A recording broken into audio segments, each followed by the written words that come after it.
Good morning, everyone. I think we're just going to give it maybe about 30 more seconds and then we're going to get started. Just still seeing a few people joining the session. So just wait a few more moments and we'll get started. Thanks.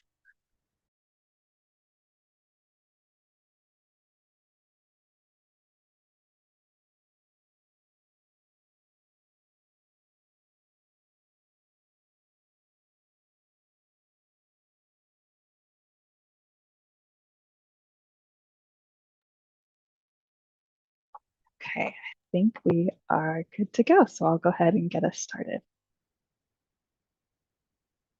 Welcome to our session on Study Abroad Mythbusters, Dispelling Common Myths that Prevent Students from Studying Abroad. I'm Katerina Georgieva, and I'm an International Program Specialist at the UCEAP System-Wide Office. And I've been at UCEAP since 2012. I'm a UCSB and three-time UCEAP Study Abroad alum. And I'm Hannah Vandersall. I'm an international academic specialist and have been at UCAP since 2015. I'm a UC Davis graduate and one-time UCEAP alum. Thank you all for joining us. So let's go over our goals for today's session. We'll introduce you to common myths and misconceptions that prevent students from studying abroad, so you can identify them when advising students. We'll then provide you with information or the facts which dispel these myths. Depending on how much time we have, at the end of our presentation, we will have a brainstorming session to discuss ways we can put this information into practice when advising students and try to help students realize that study abroad is an option for them. Before we continue, we're excited to highlight that all of the photos in our presentation are from UCEAP student photos. So we'd like to give a shout out to all of those students to thank them for sharing their photos and all of their experiences with us. So before we get started dispelling these myths, we wanted to get to know who all is joining us today for this session. And thank you again all for joining us. So let's use some of the emoji reactions in Zoom to get an informal poll on who all is here today. So if you're joining today as a campus advisor, either from a department, a college, financial aid office, disabilities office, or other campus office, and you're not directly a study abroad employee or working directly with study abroad, please use the heart emoji to let us know that you're here today. Oh my gosh, wonderful. Thank you so much for joining all of us. We're really excited to have you here. And if you are joining from the UC Campus Study Abroad offices or UCAP or another team working directly with the study abroad field, please use the thumbs up emoji.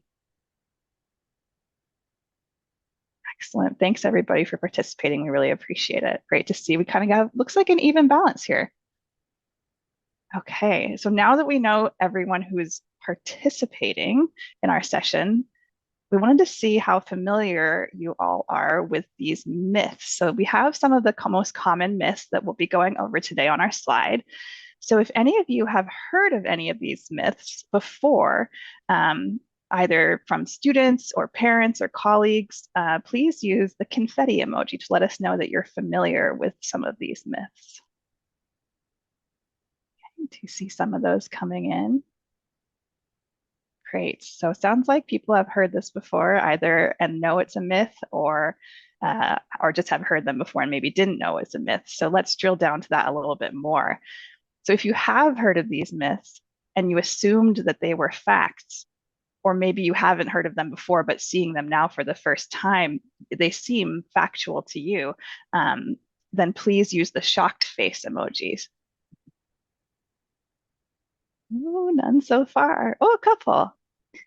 Okay, so good. So it sounds like people kind of are up to date on this, but this is great that we have the opportunity to kind of dispel a couple of myths for some people that might have thought that they were facts, and also just kind of give you some extra information to help dispel these myths when speaking with students. So thank you all for your feedback. All right, so we'll turn off our cameras for now as we dispel these myths together, and then we'll turn them back on near the end of the presentation. And as you can see from my slide, the myths are going to be in blue, and then the facts are going to be in the orange color. One of the most common myths is that you need to speak a foreign language to study abroad in a non-English speaking country. The reality is, a majority of UCEAP programs offer coursework taught in English, so there are plenty of options for students to study abroad without already having a background with a foreign language. Students can attend the University of Bologna in Italy, Utrecht University in the Netherlands, or Keio University in Japan without having taken Italian, Dutch, or Japanese prior to departure. Students can use the Find a Program tool on the UCEAP website to search for programs which offer courses taught in English. Then they can confirm there are no language prerequisites to apply by going to the eligibility subpage for the program they're interested in. If students don't speak a foreign language but want to learn, studying abroad is still a great option. We offer a number of programs which include foreign language study as a built-in or optional component to the program, such as Bologna and Keio that I previously mentioned. If a student is worried about studying abroad in a non-English speaking country, they can select a program which includes a language course to help them be able to get around their city and country day to day. There are also programs such as French in Paris, Italian in Florence, Chinese in Beijing that are even more focused on foreign language acquisition. On the flip side, we also have programs where students can take their coursework taught in the local language. This is a great opportunity for students to continue to improve their language skills and more fully immerse themselves in the language and culture of their host country. In order to do this, a student would need to have reached a certain level of proficiency in the language, which is often around 2 years of university level language study. And we mentioned that a majority of UCEAP programs offer coursework in English. The countries on this map highlighted in orange are where we offer at least one program, which does not require students to have an existing language background to participate. There are also some programs offered in these countries which do require students to have previous language background to participate, and we note this on the eligibility subpage of the program page on the UCEAP website. This one is a bit of an add-on to the previous myth about needing to speak a foreign language to study abroad. We sometimes have students, parents, and staff assume that studying abroad in an English-speaking country is easier than studying abroad in a non-English speaking country. A program's ease or difficulty is hard to quantify, and each individual student will have varying opinions on what they think is hard and what they think is easy. All study abroad experiences and programs include their own unique set of challenges, successes, and benefits. We shouldn't assume that just because a program is in an English-speaking country that it will be a breeze. It is also possible to experience culture shock or cultural transition in an English-speaking country. Just because the locals speak English doesn't mean there aren't cultural differences, which you'll experience throughout the time abroad. The myth itself may make the transition harder for someone if they assume that a program will be easy just because they already speak the language, as opposed to another student who doesn't hold the same misconceptions. Hannah studied abroad in the UK and thought it would be the same as studying at UC. In reality, she spent a lot of time self-studying and writing papers due to the different pedagogy in the UK. In Hannah's experience, her program was not easy. It was hard work, and she put in the effort to have a successful experience. In my time studying abroad in Italy and Spain, I took courses in the local languages and had to get used to things like oral exams and different teaching styles. All that to say, there are challenges and opportunities for growth and development in any UCEAP program. Next up, we've heard students say they assume they can't study abroad in their major, or that study abroad is only for the humanities with courses in art history, language, and classics. We hear this most often from STEM students who worry that study abroad just won't work for them. However, the UCEAP student population dispels this myth. In academic year 2022 to 2023, 34.8% of students who studied abroad through UCEAP identified themselves as STEM majors. Some popular program options for STEM students include tropical biology and conservation, where students receive hands-on experience in field research in Costa Rica, Lund University in Sweden, which has been popular amongst engineering students, and National Taiwan University, which includes numerous course offerings in the STEM fields. These are just some examples of programs which are available to STEM students. Students interested in studying abroad can check out the UCEAP website and click on the menu and navigate to Explore UCEAP and then Search by Field of Study. This yields links to lists of programs where there are courses available in specific fields of study, including STEM options such as biological sciences, chemistry, computer science, engineering, environmental sciences, mathematics and statistics, and physics. UCEAP offers a wide variety of programs, from immersion programs where students enroll directly at the host university abroad, to major-specific programs, to programs focusing on research or internships, or short international summer programs. With all of these options, students can find a program which fits with their major and timeline. All this said, students aren't obligated or required to take courses in their major while abroad. Students can choose to look for programs which offer courses for their major, their minor, or GE or breadth requirements, or they can even try something brand new and just earn units towards their graduation. Students sometimes think that all UCAP programs have limited space or are too competitive, so they believe they wouldn't be accepted if they were to apply. But this isn't the case. While some of our programs do have capacity restrictions, most of our programs are open to all students who meet the eligibility requirements and apply on time. The few limited capacity programs are filled on a first come, first served basis. Students can check to see if the program they are interested in has a limited capacity or not by going to the program page on the UCEAP website and clicking on the How to Apply subpage. This subpage includes a section called Will You Get In? If a program has a limited capacity, it will be noted in this section. Students should spend the time to identify the program to which they want to apply and which meets their goals rather than attempt to apply to multiple programs in fear of not getting into one of them.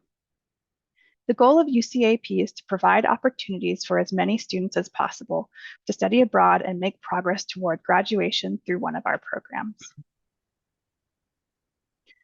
Some students believe the myth that they won't graduate on time if they study abroad, thinking that studying abroad will cause them to fall behind in their degree progress. However, UCEAP students have shown they can study abroad and stay on track for graduation. As we have already mentioned, students on UCEAP programs earn UC units for all of the courses they take while participating in the program. In August 2021, UCEAP staff members Yana Lam, Professor Shuzu Ho, and Gordon Schaefer published the report Degree Matters, the Impact of UCEAP Participation on Graduation Rates. Based on the analysis conducted by the UC Office of the President, the study examined the potential effects of education abroad on degree completion. The students included in the data consisted of first-time, first-year cohorts who entered the UC in the fall term between 2002 and 2012. A comparable control group of non-participants was created using propensity score matching. The results of the study indicated no significant difference in four-year graduation rates between UCEAP participants and their non-participant UC peers. Additionally, the Consortium for Analysis of Student Success through International Education published a study in January of 2022 on education abroad and college completion, which found positive impacts of education abroad on graduation within 4 and 6 years and on cumulative GPA at graduation after studying students' graduation rates across 35 institutions. UCEAP offers programs which run in the summer, fall semester, fall quarter, winter quarter, spring semester, spring quarter, and year. Our wide array of program term offerings allows students the flexibility to find a program which fits into their UC academic plan. If a student can't fit study abroad into their regular academic year, then a summer program might be their best bet. You can check out the UCEAP Californian Abroad blog post that is linked in the PDF slides on how to get credit for your major while studying abroad. This blog post has helpful steps for students to find a program which meets their needs and which helps students stay on track toward graduation. We also encourage you to attend the Choose Your Own Adventure, the Study Abroad Edition presentation on Wednesday at 4:05 p.m. as the presentation includes information on how students can incorporate study abroad into their academic plan at UC.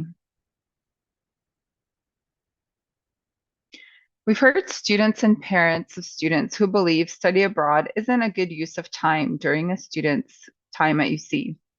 These students are already at top institutions. Why should they leave to go study abroad when they should instead be concentrating on their degree or planning for their career? In fact, there are numerous options for academic and career benefits in studying abroad. The first fact we'd like to share with you to dispel the idea that there are no academic benefits to studying abroad is to highlight the fact that all UCEAP programs are subject to review and approval by UCEAP's Academic Oversight Committee, the University Committee on International Education, or UCIE. UCIE is a committee of the Academic Senate and is made up of faculty from all 10 campuses. It oversees all academic aspects of UCEAP, from the approval of new programs to the formal academic review of existing ones. Secondly, if students you work with are interested in completing research or an internship as part of their academic plan at UC, then they have the option to do this as part of a UCEAP program. UCEAP offers programs with built-in research or internship components, or where possible, students can add a research course or internship to their program. Examples of programs with built-in research or internship components include summer research in Glasgow, where students concentrate on a single research topic in life sciences, chemistry, or history for 6 weeks. In the Research in Hong Kong summer program, students spend their time in a lab or in the field researching a topic in the sciences, engineering, humanities, or social sciences fields under the supervision of a Chinese University of Hong Kong faculty member. As for programs with built-in internships, options include summer internship programs in Bangkok, Berlin, Cape Town, Prague, Shanghai, and Singapore, and options during the regular academic year include business and entrepreneurship in London, Irish Parliament, and global studies in Geneva, amongst others. Similar to the ability to search for UCEAP programs by field of study, students can also search for programs with built-in research or internship components by navigating to the UCEAP website, clicking on the menu icon, selecting Explore UCEAP and search by experience type, and then selecting the research or internship options. In regards to the career benefits of studying abroad, we'd like to start by sharing that UCEAP has created a new course supporting students through the reentry process once their program is finished. The course gives returnees a pressure-free and private way to reflect on their time abroad and connect that experience to their career pathways. The UCEAP Navigating Reentry course has a module on study abroad pathways, which helps students consider how study abroad can continue to play a part in their future life. This module includes a section on major mythbusters, where students dispel misconceptions about college and careers. You can learn more about the course at the upcoming session, It Takes a Village, the collaborative creation of UCEAP's new Navigating Reentry course, at 10:10 this morning. Lastly, we'd like to highlight the fact that study abroad provides students with 21st century skills which employers are looking for. The Institution of International Education published a report in October of 2017 titled Gaining an Employee Edge: The Impact of Study Abroad on 21st Century Skills and Career Prospects in the United States. This report found a large portion of the study abroad alumni who were surveyed reported developing a broad range of 21st century skills while abroad, including intercultural skills, curiosity, flexibility and adaptability, confidence, self-awareness, interpersonal skills, communication, problem solving, language, tolerance for ambiguity, and course or major related knowledge. And here we've highlighted some of those 21st century skills students reported they developed or improved through study abroad as part of the IIE Gaining an Employee Edge study. So 94% of study abroad alumni respondents to the survey reported that their intercultural skills improved or developed due to their study abroad participation. 93.8% of respondents reported an improvement in flexibility and adaptability skills. 89.5% of respondents reported improvements in their communication, and 86.7% of respondents reported improvements to their problem-solving skills. And these are just 4 of the 21st century skills highlighted in the report, which students shared their study abroad participation helped them to improve. Another one of the common myths which prevent students from considering studying abroad is the misconception that study abroad is unaffordable. However, UCAP has options which can fit students' specific budgets. I personally assumed this myth was true and thought study abroad was not an option for me due to the cost, as I was a financial aid student. It wasn't until my sister and some friends studied abroad that I started to realize I might be able to do this too. When I visited my UC campus study abroad office, I learned that on UCAP programs, your financial aid goes with you abroad. So I began to look at the cost of programs to find one that worked for my needs.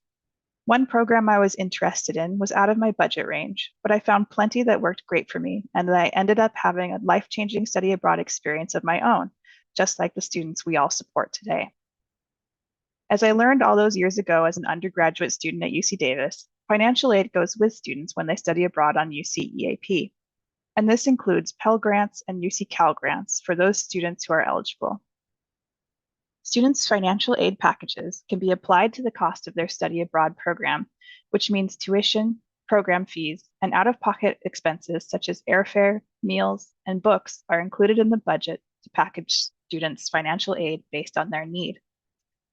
Students can learn more about financial aid and studying abroad by reaching out to their UC Campus Study Abroad office or UC Financial Aid office.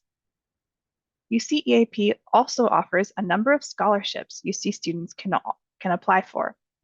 All UC students going on an outbound UCEAP program, including international students, are eligible for UCEAP scholarships.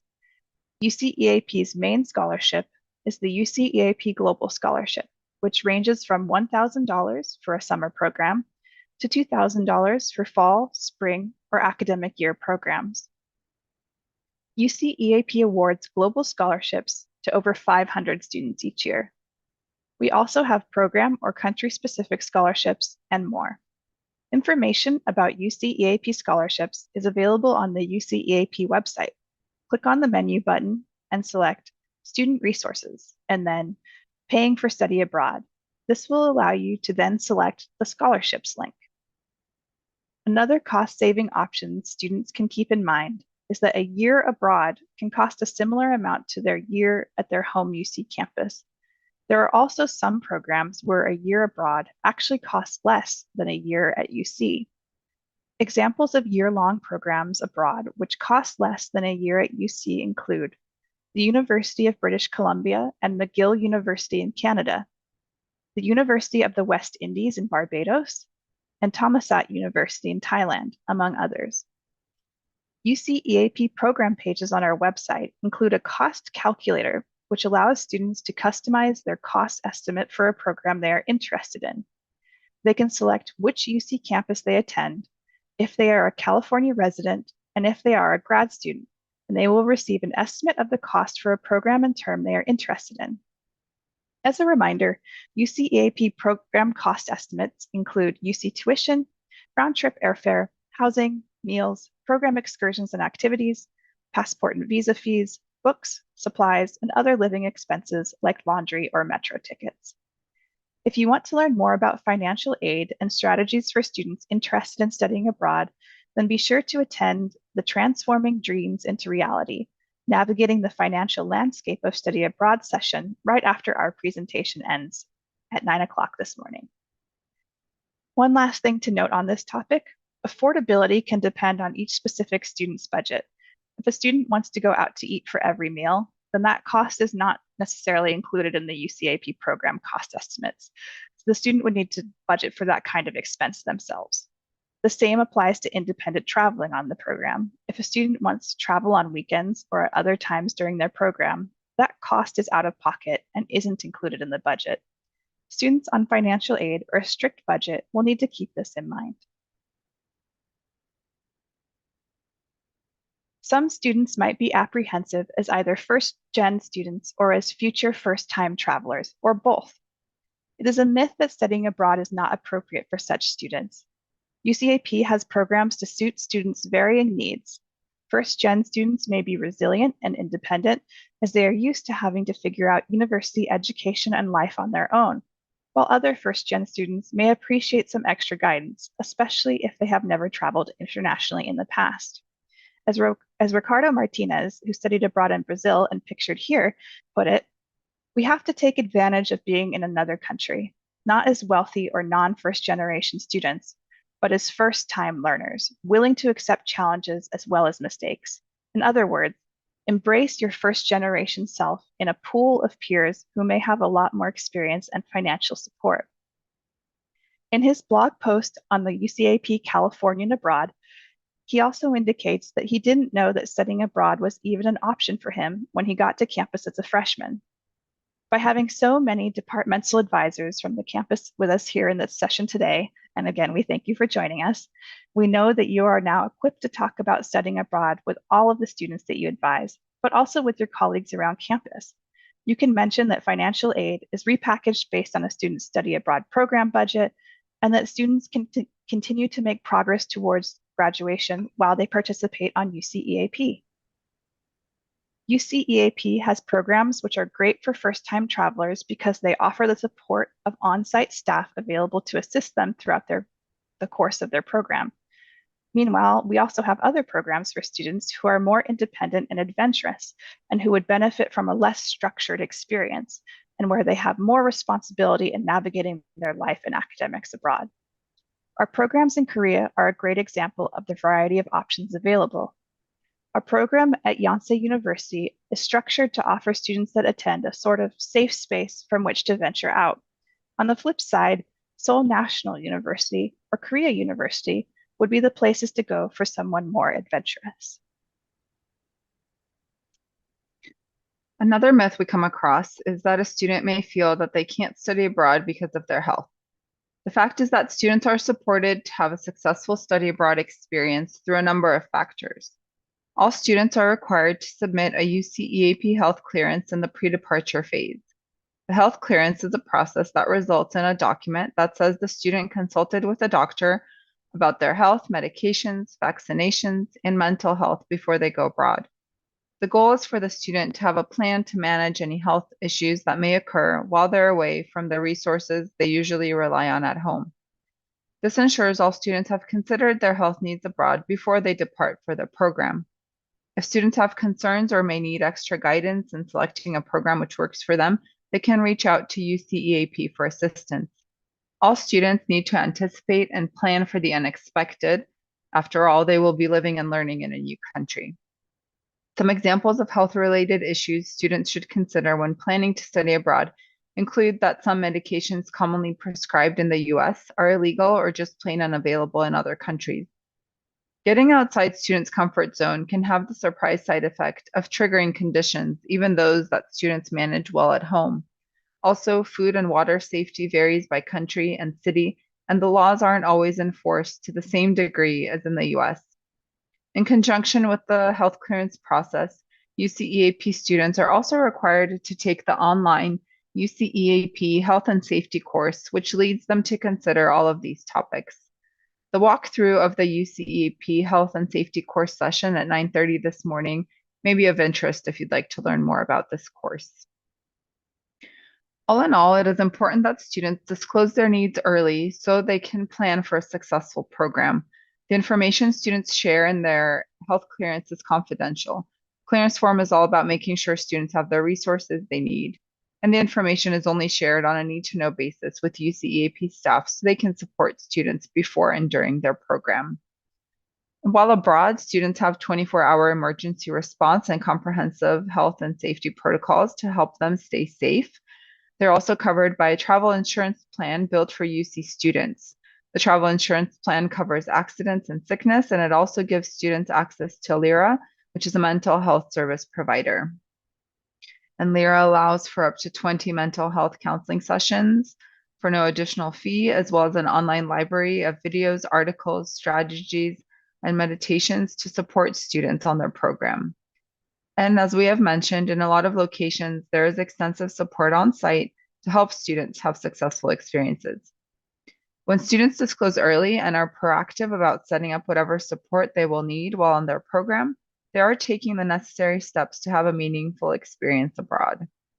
And to learn more about the travel insurance itself, you can attend the Supporting UC International Travelers Through Travel Insurance session at 9 a.m. on Thursday. Along a similar vein, some students may rule themselves out of studying abroad because they believe none of their disability accommodations will be available if they study abroad. Excuse me. However, accommodations may be available abroad, but they are sometimes different than at UC, or not all accommodations will be available. So the availability of accommodations varies by host institution. For example, at Sciences Po in Paris, extra time on exams is limited to a time and a third, even if a student may be approved for double time on exams at their UC campus. Because the availability and variety of accommodations abroad varies, it is important for students who are approved for disability accommodations at their UC to research program options early to find a program which suits their specific needs, ideally before they apply to UCEAP. In order for students to receive disability accommodations abroad, they must be registered with their home UC campus's disabilities office, and they must submit a letter during the pre-departure process listing the accommodations they are approved to receive at their UC campus. UCEAP provides students with this information during the pre-departure phase. In general, students are then working with the host institutions abroad and follow their processes for setting up available accommodations.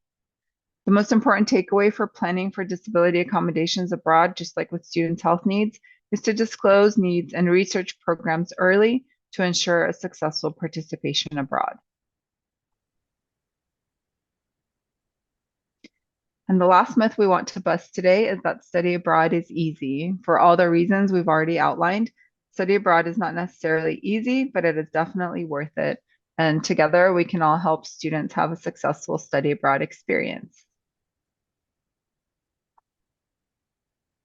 Okay, thank you all for joining our session and listening to all of the myths and the information that we shared to help dispel them. So we've reached the brainstorming session segment of our session. So if anyone has any suggestions or tips on how to incorporate the information that we've all just shared and that maybe we already were familiar with, how to incorporate this into your everyday advising with students, or even maybe when you have discussions with colleagues or other staff, please share your thoughts either by raising your hand or typing it into the chat box. Likewise, if you'd like to ask a question about any of the information that we shared, you can again raise your hand or type it into the chat box. One other option would be maybe you have examples of the ways you've kind of already discussed this with students in the past. For example, Katerina and I attend study abroad fairs, and we have students kind of bring up these myths sometimes in person, and by having a conversation with them, you have that opportunity to share information to help them kind of come out of that misconception about study abroad. I've certainly had a lot of students think they couldn't afford it, think that there wasn't anything in their major. Those are definitely two of the most common ones that I've heard so far. So again, if anyone has any suggestions or examples they'd like to share, we'd really appreciate it and look forward to hearing from you all. Just wait a little bit, see if anyone wants to drop anything in the chat or unmute themselves. Be happy to hear from you all.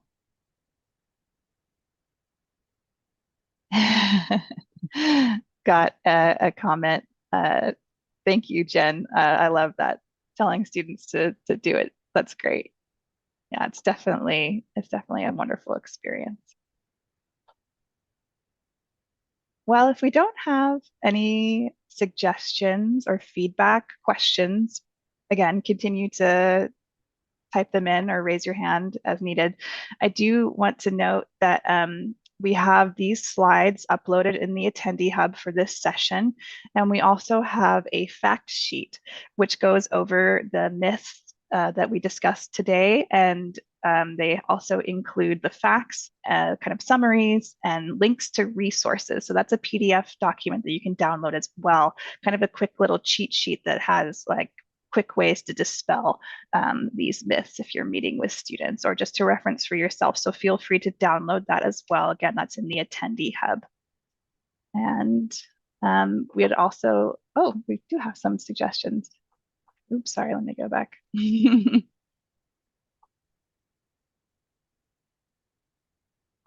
So someone told me that when I was a student, I hear people tell me they regret not studying abroad. I've never heard anyone say they regret studying abroad, and that really sat with me. That's true. That's true. We do hear that a lot. Colleagues that we work with who maybe have never studied abroad, staff on other campuses, even like in your regular life when you work and study abroad, people will just tell you, "Oh, I wish I studied abroad." So thank you for sharing that. Um, Thank you, Rachel, for sharing. This is really important and helpful information for students. UCAP offers a quarterly UCEAP 101 webinar to discuss basic concepts and answer questions for students just beginning to think about study abroad. Please direct students to this webinar if they aren't sure if study abroad is for them. It's a really great resource. It always generates really good questions and discussion, and it's a great overview of study abroad and UCEAP. So the UCAP 101 webinar, we offer it every quarter. We have a suggestion from Jean d'Arc to plant the seeds during outreach and freshmen and transfer students and continue building from there. That's a great point. Thank you. Just like Ricardo Martinez mentioned in his California and Abroad post, when he joined as a freshman, he didn't know the study abroad was available to him and was even an option at UC. So kind of getting that information out to students as soon as possible helps them think about it over time and plan. And as we all know, the sooner you plan on this, the better. Not to say it's not possible if you didn't already plan from the start. I squeezed study abroad in for my final 2 quarters at Davis, so it is possible to get it in at the very end too. And another comment from Laura that regrets not studying abroad and shares that with students. Thanks so much for sharing this. This is really great feedback, everyone. Appreciate the comments and the discussion. Well, I think we're getting near the end of our time and we don't want to go over because we know we're kind of back to back here today. So please, maybe if we have more time in between sessions, if you could just think about personally ways you might incorporate this into advising. I know this is something we think about, especially with the campus study abroad fairs coming up. Katerina and I will be trying to get out there and speak to students about these kinds of things as well. But thank you for attending our session. We want to thank all of our colleagues at UCEAP who contributed information and fact checking for our session. And we especially want to thank all of you for attending this session and spending your morning with us today. We will have a survey that will be sent out at the end of the conference, and we'd really appreciate your feedback. So thanks all for attending, and we will go ahead and end. Thank you all. Thank you.